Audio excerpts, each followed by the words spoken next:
یہ پیش گوئیاں ایک اندازہ ہوتی ہیں، صحیح بھی ہو سکتی ہیں، غلط بھی ہو سکتی ہیں، ان پر ایسے ایمان مت لے کے آؤ جیسے ہم قرآن و سنت پہ ایمان لاتے ہیں۔ میں بھی ایک اندازے سے بات کر سکتا ہوں کہ یہ ہو جائے گا یہ ہو جائے گا، لیکن وہ نہیں ہوتا، بعض دفعہ ہو بھی جاتا ہے، بعض دفعہ نہیں بھی ہوتا۔ تو بعض باتیں ڈاکٹر اسرار نے کی تھی وہ نہیں ہوئی پوری، وہ انہوں نے کی تھی لیکن نہیں ہوئی پوری، بعض کی ہیں جو ہو گئی پوری۔ تو انسان کو انسان رہنے دو، اس کو پیغمبر بنا کے ایسا بزرگ بنا کے کہ وہ پیش گوئیاں کر رہے ہوتی چلی آ رہی ہیں، یہ مت کرو یہ کام۔ لوگ کہتے ہیں وہ تو حدیثوں سے پیش گوئیاں کر رہے ہیں، حدیث سے پیش گوئی ممکن ہی نہیں ہے، کیونکہ حدیثوں میں کسی چیز کا ٹائم مینشن نہیں کیا گیا ہے۔ اور یہ میں اپنی طرف سے نہیں کہہ رہا، یہ پہلے لکھ چکے ہیں علماء اور محدثین، چونکہ تاریخ میں دیکھا ہے علماء محدثین نے کہ حدیثوں سے لوگ تانے بانے ملا کے ایک پریڈکشن کرتے ہیں، ایک پیش گوئی کرتے ہیں، اور پھر اس کے حساب سے ماحول بنانا شروع کر دیتے ہیں، حالانکہ حدیث میں اس کا وہ ٹائم مینشن نہیں ہوتا۔ اور پھر یا تو اس کے نام پہ کوئی فساد پھیلا دیتے ہیں، یا پھر سادہ لوگ جب دیکھتے ہیں کہ یہ ہونے والا تھا لیکن ہوا نہیں، تو ان کا حدیثوں سے ایمان اڑ جاتا ہے۔ تو اس لیے یہ جو بھی اس طرح کے اسکالرز گزرے ہیں، یہ ہیں اسکالرز ہی، ان کی بات کو پتھر پہ لکیر سمجھ لینا۔ اس کی مثال ایسے جیسے ڈاکٹر اسرار نے پیشگوئی کی تھی کہ گریٹسٹ اسرائیل بنے گا، جو پورا مکہ مدینہ اور یہ سب چیزیں، یہ سب اسرائیل میں داخل ہو جائیں گے۔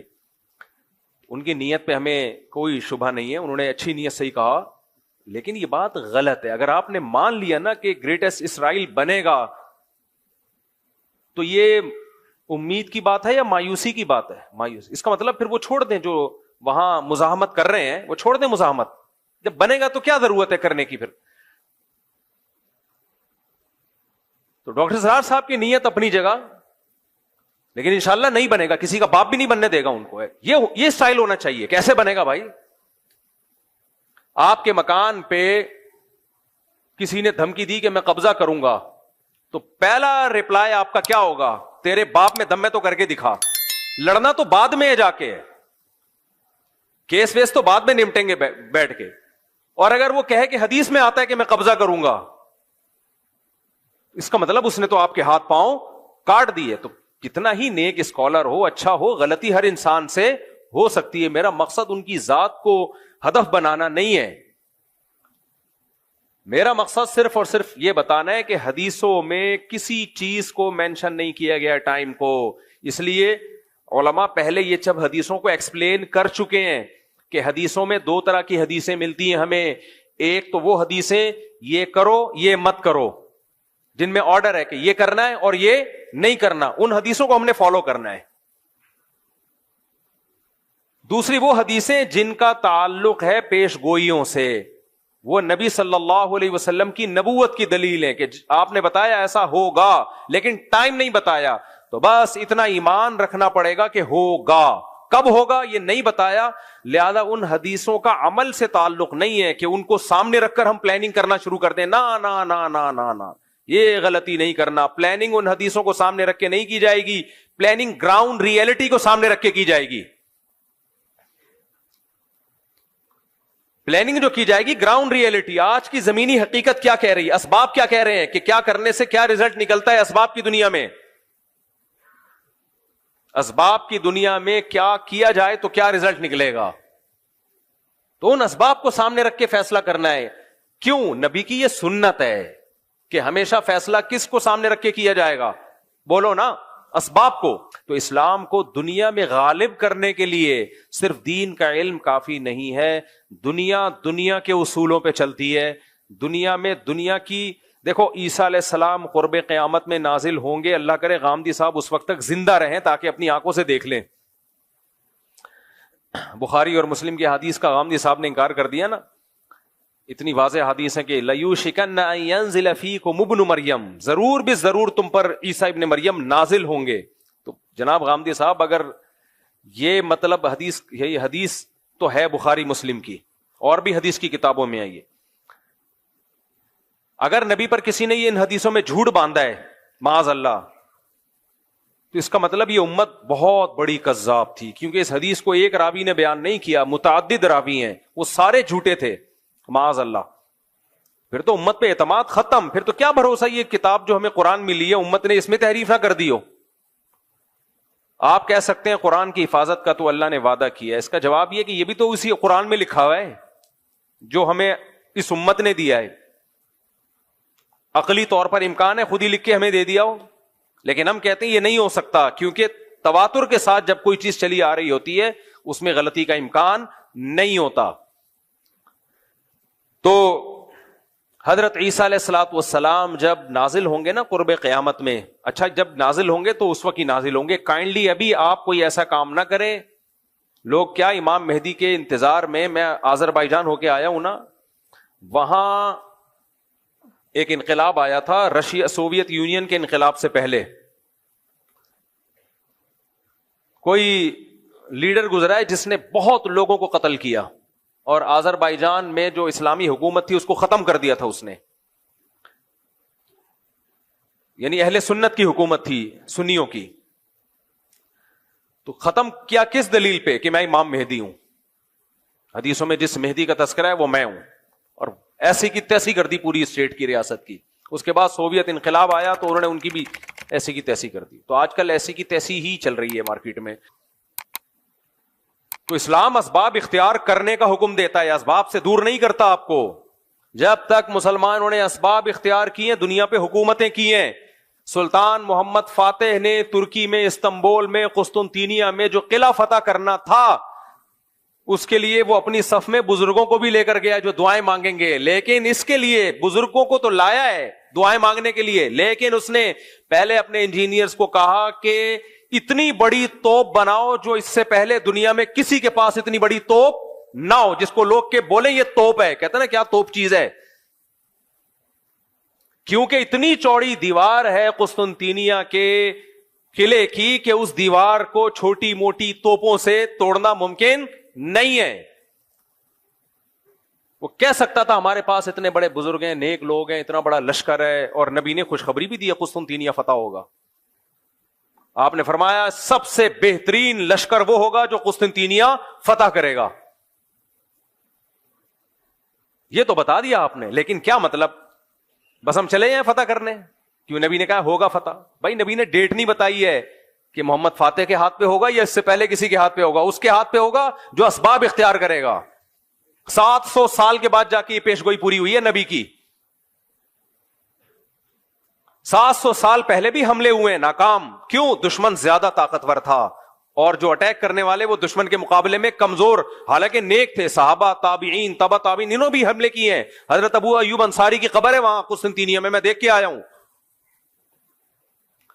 لیکن کیا بھائی دنیا دار الاسباب ہے. صحابہ نے کوششیں کی اپنے لحاظ سے، جو وسائل اختیار کر سکتے تھے کیے، نہیں ہوا فتح. سلطان محمد فاتح نے کہا کیوں نہیں ہو رہا؟ اس قلعے کی ایسی کی، اتنی چوڑی دیواریں ہیں نا اس قلعے کی، اس دیوار کی جو استنبول کے گرد انہوں نے کھینچی تھی رومیوں نے، یا تو یہ عیسائیوں نے تھی یا عیسائیوں سے پہلے حکومت تھی فارس کی، ایرانیوں کی، جو مجوسی تھے، آگ پرست تھے. اب اس میں دونوں قول ملتے ہیں ہمیں، مجھے پوری تحقیق نہیں ہے کہ یا تو یہ مجوسیوں نے بنائی تھی پہلے آگ پرست. دو ہی بڑی سپر پاور گزری ہے نا بھائی، ایک ایرانیوں کی گزری ہے اور ایک مسیحی. اس سے پہلے تو یہودیوں کی تھی.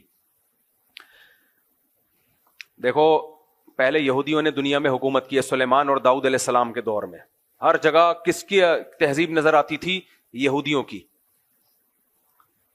سلیمان علیہ السلام کا نا پورا حدود سے آ کے خبریں دی ہیں، ملکہ سبا ہے، وہ ملکہ سبا کو بھی فتح کر لیا اور وہ پھیلتے چلے گئے.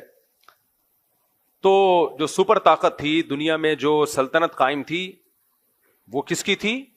یہودیوں کی. اس سے پہلے کی تاریخ میں نہیں جا رہا، اس سے پہلے بھی بہت لوگوں نے دنیا میں حکومتیں کی ہیں، تو ماضی قریب کی بات میں کر رہا ہوں. اس کے بعد اللہ نے کس کے ہاتھ میں روحانی خلافت دی ہے؟ مسیحیوں کے ہاتھ میں. حضرت عیسیٰ پر ایمان لانے والے یہ پھیلتے چلے گئے، جنگوں کے ذریعے بھی، دعوت اور تبلیغ کے ذریعے بھی. کچھ علاقوں کو تو عیسائیوں نے تلوار کے زور سے فتح کیا، کچھ ایسے تھے جو خود بخود پوری اسٹیٹس مسیحی مذہب میں داخل ہو گئیں کیونکہ اس میں اٹریکشن تھی. لیکن یہ جو مجوسیوں کی حکومت تھی, آگ کی پوجا کرنے والے ایران کی طرف تھے, یہ ان کی اپنی ایک الگ ریاست تھی, بہت بڑی اسٹیٹ تھی ان لوگوں کی بھی. تو یہ دو سلطنتیں, ایک رومن امپائر اور ایک ایرانیوں کی جو مجوسیوں کی امپائر تھی, یہ دو بڑی طاقتیں تھیں جب اسلام دنیا میں بولو آیا ہے. تو عیسائیوں کی لڑائی زیادہ تر انہی سے ہو رہی تھی, یا تو یہودیوں سے ہوتی تھی یا ان سے ہوتی تھی مجوسیوں سے. تو یہ جو استنبول ہے ترکی, یہ تھا پہلے مجوسیوں کے قبضے میں, آگ پرستش, آگ کی جو پوچھا مشرک لوگوں کے. اب یا تو یہ دیوار انہوں نے بنائی تھی جس پر مسیحیوں نے اسی طرح سے حملہ کیا, بہت مشکل سے اس پہ قبضہ کیا, یا یہ کہ یہ بنائی کس نے تھی, مسیحیوں نے بنائی تھی. یہ دیکھنا پڑے گا کتابوں میں, اس وقت میرے ذہن میں نہیں ہے. لیکن بہرحال مسلمانوں کے لیے اس کو فتح کرنا آسان کام نہیں تھا, اور نبی نے خوشخبری بھی سنا دی تھی, نعما جیش یغزو القسطنطینیہ او کما قال صلی اللہ علیہ وسلم, کیا ہی بہترین لشکر ہے جو قسطنطینیہ کو فتح کرے گا, اور کیا ہی بہترین ہے وہ شخص جو, وہ امیر جو اس کو فتح کرے گا. 700 سال کوششیں ہوئی ہیں اس کو فتح کرنے کی, نہیں ہو پا رہا تھا. کیوں؟ اس لیول کے اسباب نہیں تھے جو انہوں نے اپنے ڈیفنس کے لیے رکھے ہوئے تھے. حالانکہ اٹیک کرنے والے, حملہ کرنے والے میرے اور آپ جیسے نہیں تھے, بڑے اللہ والے, بڑے نیک لوگ تھے, بڑے بزرگ لوگ تھے وہ. لیکن نہیں بھائی, دنیا دار الاسباب ہے. انہوں نے ڈیفنس کا سسٹم اتنا مضبوط کیا ہوا تھا, جس کی دیواریں اتنی چوڑی کہ اس پہ گدا گاڑیاں چل سکیں, بیل گاڑیاں چل سکیں, اتنی چوڑی دیواریں. ان دیواروں پہ آپ اس زمانے کے گولے مارو گے تو کیا ہوا, ایسا لگتا تھا جیسے کسی نے خارش کی ہے, کھجایا ہے تھوڑا سا دیوار کو. اس کو کیسے فتح کریں؟ پھر 2 سمندروں کے بیچ میں ایک نہر ہے جو یورپ کے ترکی کو اور ایشیا کے ترکی کو الگ کرتا ہے, تو اس سمندر کو بھی کراس کرنا تھا, وہ بھی ممکن نہیں تھا. اور اس سمندر تک کشتیاں پہنچانا ممکن نہیں تھا, اس پانی تک کشتیاں پہنچانا ممکن نہیں تھا. کشتیاں سمندر کے راستے سے لے کر آئیں تو دشمن کا قبضہ تھا اس پہ, اور کشتیوں کو بائی روڈ لے جانا, اتنی بڑی تعداد میں سمندری جہاز جیسی کشتیوں کو بائی روڈ لے جانا ممکن نہیں تھا. تو سلطان محمد فاتح نے 2 خاندانی کام کیے. بولا سب سے پہلے تو ایک اتنی بڑی توپ بناؤ کہ جس کو لوگ کہیں یہ کیا ہے, کیا توپ بنائی ہے, کیا توپ بنائی. یہ اسباب اختیار کیے اس نے. اور دوسرا, کھوپڑی استعمال کرو. جب تک ہم وہ جو 2 سمندروں کو ملانے والی پٹی ہے پانی کی, اس میں کشتیاں نہیں اتاریں گے, اور اتارے بھی چپکے سے, دشمن کو پتا نہ چلے, تو اس وقت تک ہمارے لیے اس کو فتح کرنا ممکن نہیں ہے. مشورہ ہوا کہ ایک ہی آپشن ہے ہمارے پاس, توپیں تو بنانا کوئی مشکل نہیں ہے, اب انجینئرز نے بنا لی بڑی بڑی توپیں, آج بھی رکھی ہوئی ہیں ترکی کے میوزیم میں آپ جائیں. تو سب سے بڑا مسئلہ یہ ہے کہ خشکی کو پار کر کے پانی میں کشتیاں کیسے اتاری جائیں, جہاں مجاہدین کو بٹھا کے شہر کے اندر بھیجا جائے تاکہ وہ پیچھے سے بھی اٹیک کریں. 2 بڑے چیلنج تھے. نمبر 1 کشتیاں وہاں تک پہنچانا, نمبر 2 چپکے سے پہنچانا, کیونکہ دشمن دیکھ لے گا, وہ مارے گا. میں اور آپ ہوتے ہم کہتے لا الہ الا انت سبحانک انی کنت من الظالمین, 10 لاکھ دفعہ اس کا ورد ہوگا. ہاں آؤ بیٹھو سارے, یا اللہ فتح کرا دے, یا اللہ ہم تیرے گناہگار بندے ہیں, اور ابھی تک گناہگار ہی ہیں کیونکہ اسباب اختیار کر نہیں رہے. پھر ہم جاتے, شف سرکار بھی ہمارے پاس ہوتا, ہم کہتے ادھر منہ کر کے جتنی تیرے پاس پھونکے آج ساری نکال دے یار. گورنمنٹ سے کہتے پھونک کے اسپیشل سلنڈر لے کر آؤ اور شف سرکار کے لگا دو تاکہ ہوا اندر جائے اور سرکار کے زمانے مبارک سے باہر نکلتی رہے ہوائیں. وظیفے کا خدا نہ خواستہ میں مذاق نہیں اڑا رہا. لا الہ الا انت سبحانک انی کنت من الظالمین, یہ بہت کارآمد دعا ہے. اس دعا کی برکت سے یونس علیہ السلام مچھلی کے پیٹ سے نکلے ہیں. مصیبتوں میں یہ دعائیں مانگنی چاہیے, یہ وظیفہ پڑھ سکتے ہیں, پڑھنا چاہیے. لیکن پہلے کام تو پورا کرو بھائی. پیناڈول رکھی ہوئی ہے, بخار میں یوں یوں جھوم رہا ہے, ابے یہ 2 گولی کھاتے ہوئے تجھے تکلیف ہو رہی ہے, موت آ رہی ہے, کھا لے, پھر فاتحہ پڑھ کے پھونک بھی لگا دینا. وہ کھا نہیں رہی ہے, اور سارا زور کس پہ ہے؟ پھونکوں پہ ہے. تو مسلمان کا سارا زور اس وقت پتہ ہے کس پر ہے؟ اسباب کی نفی پر. اس میں مذہبی طبقے کی بھی میجورٹی مبتلا ہو چکی ہے. ہمارے فرمایا کرتے تھے, یہ مفتی رشید احمد صاحب رحمہ اللہ کی جان کو جب خطرہ ہوا تو گارڈ رکھے حضرت نے, بڑے زبردست گارڈ رکھے تھے حضرت نے نا. اور حضرت کے شاگرد چونکہ مخلص تھے, انہوں نے کہا کہ ہم آپ کو بغیر گارڈ کے چھوڑیں گے نہیں. آج کل شاگردی مروا دیتے ہیں کہ حضرت آپ کا تو اللہ سے تعلق اتنا زبردست ہے, آپ کو تو کسی کا باپ بھی نہیں بم سے اڑا سکتا. پہلے ہمارے سینے پہ گولی آئے گی, پھر آپ کے آئے گی. آ تو گئی نا, بھلے تیرے کے بعد ہی آئی, لیکن آ تو گئی نا حضرت جی کے. تو حضرت نے تو کم رکھے تھے گارڈ. حضرت کے شاگرد چونکہ حضرت سے محبت کرتے تھے, انہوں نے کہا یہ اتنے کافی نہیں ہے. حضرت فرمایا کافی ہیں. فرمایا نہیں, اس کو بڑھائیں گے ہم. آپ کی سیکیورٹی آپ نہیں ہے, ہمارے ہاتھ میں. جب محبت ہوتی ہے نا انسان کو, آپ کو ابا سے محبت ہے, آپ کو پتا ہے کہ ابا کا بی پی ہائی ہوا ہے, یہ گولی کھائیں گے تو نارمل ہو جائیں گے, ابا کھا نہیں رہے تو آپ گن پوائنٹ پہ کھلاؤ گے ان کو گولی. اگر آپ کو محبت ہوگی, نہیں ہوگی تو آپ بولو گے چلو ابا کا مرنے کا پروگرام ہے. تو دیکھو اسلام میں زبردستی نہیں ہے, کسی چیز میں زبردستی نہیں ہے. نہیں بھائی, جس سے محبت ہوتی ہے آدمی کہتے ہیں اس کو بچاؤ. تو ہمارے حضرت کے شاگرد تھے, چونکہ وہ حضرت سے مخلص تھے. انہی دنوں میں مولانا یوسف الجھانوی شہید رحمۃ اللہ علیہ کو بھی بڑے خطرات تھے. تو وہ بےچارے کہیں بغیر گارڈ کے نکلے. کسی نے کنپٹی پہ, اتنے بڑے عالم, اتنے بڑے بزرگ, کیسا روحانی نورانی چہرہ, ایسے پرہیزگار. ہم نے ان سے جب بھی ملاقات کی ہے, کہتے ہیں نا کچھ لوگ نیک لوگ ہوتے ہیں جن کو دیکھ کے اللہ یاد آ جائے, وہ ان لوگوں میں سے تھے. اور علم کا سمندر, کیسے آرام سے بےچارے کہیں باہر نکلے, کسی آرام سے کسی نے گولی ماری اور نکل لیا. ہمارے حضرت کو اتنا غصہ آیا, حضرت نے فرمایا کہ ان کا قتل ان کے مریدوں کے ذمے ہے. حضرت تو جوش میں آ کے نا دیکھتے نہیں تھے, اتنا وہ شکر ہے اس وقت میڈیا نہیں تھا. فرمایا ان کے قاتل ان کے مرید ہیں. اتنا غصہ, وہ مریدوں نے قتل نہیں کیا تھا بیچارے. مطلب حضرت کا یہ تھا کہ جب ملکی حالات بھی آپ کو معلوم ہے تو آپ نے زبردستی سیکیورٹی کیوں نہیں دی ان کو؟ اگر وہ نہیں بھی لے رہے تو آپ کو اگر ان سے محبت تھی تو آپ نے زبردستی ان کی سیکیورٹی دینی چاہیے تھی. تو ہمارے یہاں بجائے سیکیورٹی دینے کے یا سیکیورٹی کے ساتھ تعاون کرنے کے, الٹا یہ اعتراض کہ ان پہ کو اللہ پہ توکل نہیں ہے, یہ گارڈ لے کے گھومتے ہیں. تو اس موقع پہ ہمارے حضرت نے فرمایا کہ جو ان کے مریدین ہیں نا, ان سے بولو اپنی دکانوں پہ تالے ڈالنا چھوڑ دو. رات کو دکانیں بغیر تالے کے چھوڑ کے چلے جایا کرو, آیت الکرسی پڑھا کرو اور پھونک مار کے جایا کرو اس پہ, ٹھیک ہے نا, تالا والا نہ لگاؤ. کہ اپنی دکانوں پہ جس میں انسان نہیں ہے, پیسہ پڑا ہوا ہے, پیسہ بھی کیا ہوگا, کچھ بسکٹ کے ڈبے رکھے ہوئے ہوں گے, کچھ شیمپو کی بوتلیں رکھی ہوئی ہوں گی, اس پر اتنے موٹے موٹے تالے ڈالتے ہیں. اور جو انسان ہے, جو ان کے پیر و مرشد ہیں, ان کی حفاظت کا کوئی لوگوں نے انتظام نہیں کیا. میں جانتا ہوں ان کے مرید بیچارے مخلص تھے, لیکن ٹرینڈ یہی چل رہا ہے نا آج کل کے دینداروں میں, ٹرینڈ یہ چل رہا ہے کہ حفاظت کی بالکل کوئی فکر, کوئی پرواہ نہیں ہے. ہماری مسجد میں جب سیکیورٹی کے مسائل کھڑے ہوئے نا تو کچھ لوگوں نے اعتراض کیا, یہ کیا, ادھر سے بھی تلاشی, ادھر سے بھی تلاشی. مجھے بہت زیادہ تنگ کرنا شروع کیا. مرغی پہ مسائل کھڑے ہوئے نا, یہ مرغیاں مفتی صاحب نے, میں نے ہٹا دی. میں نے کہا ایسی کی تیسی چھوڑو یار, جو چیز لوگوں میں بدگمانی کا ذریعہ بنی ہٹاؤ ساری مرغیاں.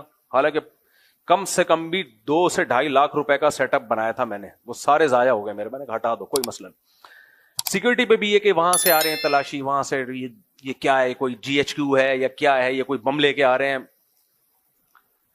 میں نے ساتھیوں سے بولا کوئی کمپرومائز نہیں کرنا ہے, کسی بے وقوف اور احمق کی بات میں سے ذرا بھی متاثر نہیں ہونا. میں نے کہا اس کو ڈبل کرنا ہے, کم نہیں کرنا. سمجھ رہے ہو, کتنے سارے نمازی خلاف ہو جائے نا, ایسی کی تیسی. میں نے کہا جاؤ بھاڑ میں. میں نے کہا بے وقوفوں کی باتوں میں آ کے یہ تھوڑی کہ اس میں سیکیورٹی صرف ہماری نہیں ہے, آپ کی بھی ہے. اللہ سب کو بچا کے رکھے. جب بم پھٹتا ہے نا تو جس کو ہدف بنایا جاتا ہے صرف وہ نہیں جاتا, غریبی میں 10-15 بھی اسی کے ساتھ جو بیان سننے آئے تھے وہ بھی چلے جاتے ہیں.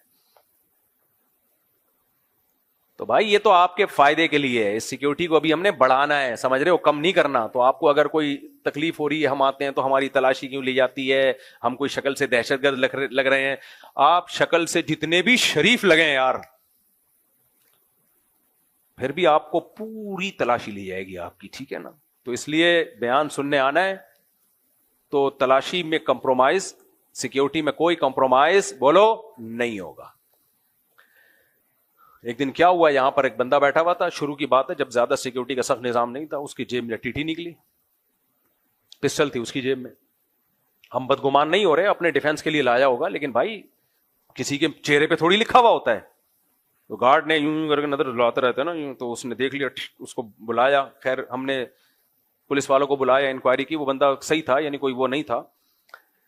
آپ ڈرے نہیں, آپ کہ اچھا یہاں تو ٹیٹیاں نکل رہی ہیں, گھبرانا نہیں ہے. شریعت کہتی ہے اسباب مکمل اختیار کرو, اس کے بعد توکل کس پہ رکھو, اللہ پہ. مرنا ہوگا جس دن, جو رات قبر میں گزرنی ہے, کسی کا باپ بھی وہ قبر سے باہر نہیں گزروا سکتا, اور جو قبر میں نہیں گزرنی وہ کسی کا باپ بھی قبر میں نہیں گزروا سکتا آپ سے.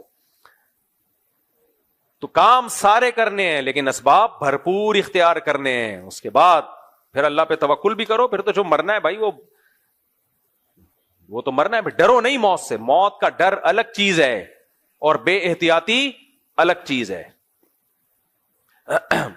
تو ہمارے حضرت نے فرمایا کہ یہ جتنے بھی لوگ ہیں نا, جو حضرت مولانا یوسف جہانوی شہید رحمۃ اللہ علیہ کو انہوں نے سیکیورٹی نہیں دی, فرمایا کہ یہ اپنی دکانوں پہ بڑے موٹے موٹے تالے ڈال کے جاتے ہیں, حالانکہ اندر کیا رکھا ہوتا ہے, شیمپو کی بوتلیں.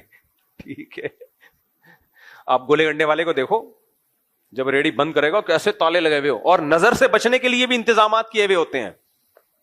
حلیم کی دیگوں پہ لکھا ہوتا ہے, کالا جوتا لٹکا ہوا ہوتا ہے, اس بزنس کو نظر نہ لگے. بزنس کیا ہے, ٹوٹل 2 دیگیں, اللہ اور برکت دے بھائی, 2 دیگیں کو 4 کر دے اللہ, ہماری دعا ہے. لیکن ابے بھائی یا تو بہت بڑا جاپان کی گاڑیوں کا تیرا شو روم ہوتا, اربوں خربوں روپے کی ٹرانزیکشن ہو رہی ہوتی, روزانہ 50 گاڑیاں نکل رہی ہوتی تیرے شو روم سے, تو نظر سے بچنے کے لیے کچھ اہتمام کرتا, وہ کر نہیں رہا, وہ بیٹھا ہوا ہے آرام سے.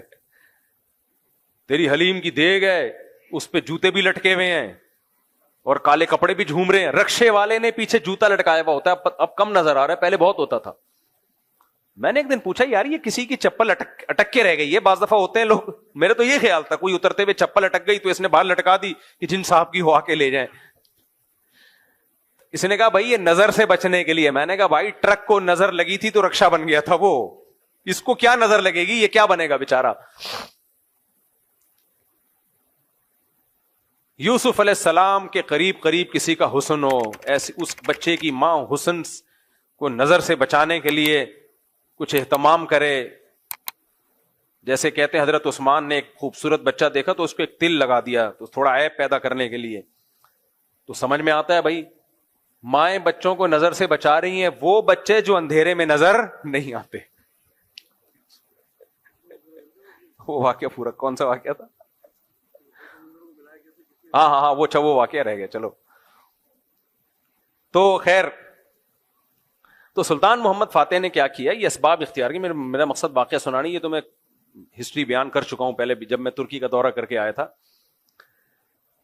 یہ صرف یہ بتانا تھا کہ ہمارے ماضی کیا تھا, اور آج ہم منہ کی فائرنگ کے علاوہ ہمارے پاس کچھ بھی نہیں ہے. اور اوپر سے ہمارے جو دیسی لبرل ہیں, جن کی قیصر احمد راجہ نے طبیعت سے کلاس لی ہوئی ہے, قیصر احمد راجہ کو لازمی سنا کرو اور اس کے چینل کو آگے پھیلاؤ بھی, کیونکہ مجھے جو اب تک نظر آیا ہے پاکستان میں کم از کم واحد بندہ ہے جو ان دیسی لبرل کے خلاف کھڑا ہوا ہے. یہ دیسی لبرل جو ہے نا, جن کے پاس کچھ بھی نہیں ہے, نہ دین کا علم ہے نہ دنیا کا علم ہے, بیٹھ کے پھینکتے رہتے ہیں, انگلش ٹھش پھش مارتے رہیں گے. عوام سمجھتی ہے یار کیا نالج ہے یار. ابے بھائی وہ نالج آپ کو لگ رہی ہوتی ہے. میں نے بتایا نا, ایک انٹی آئی ہیں آج کل, وہ کہہ رہی ہیں ڈارون کی جو تھیوری ہے کہ جو ارتقاء ہے وہ ایک ثابت شدہ حقیقت ہے سائنس میں, جھوٹ سے بات شروع ہو رہی ہے. پھینکنے پر گورنمنٹ نے کوئی پابندی لگائی ہے یار, پھینکتے رہو. سائنسدان کہہ رہے ہیں کہ ثابت شدہ نہیں.